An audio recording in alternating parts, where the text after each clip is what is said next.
and this video will show you how to change username on Vinted. Alright, just go head over to vinted.com and you will be landed to this page. Now once you're in here, make sure to sign in or log in right here at the top right, click on it and log in. Once logged in, just click on your profile again and go to settings. Right here, as you can see, we have your photo, about you, country, town, shows here in profile and language. But where is the name change or the username change? As you can see here from the Help Center of Vinted, to change your username, you will have to request support. Let's just go ahead and contact support. I'm going to show you how to. Don't worry, I'll leave this link in the description. The contact us page right here.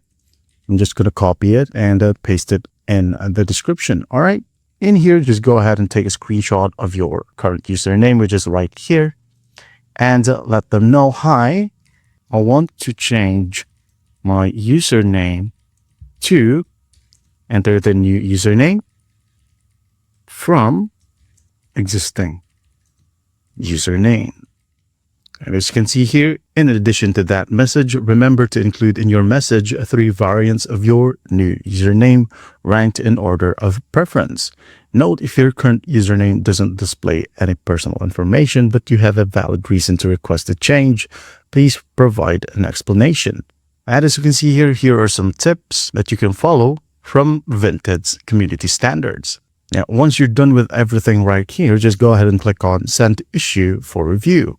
And Vinted will get back to you. If not a day, it will be sooner. Simply wait for Vinted's email and follow the simple sets of instruction. And that is it. Well, I hope this video helps and I'll see you in the next one.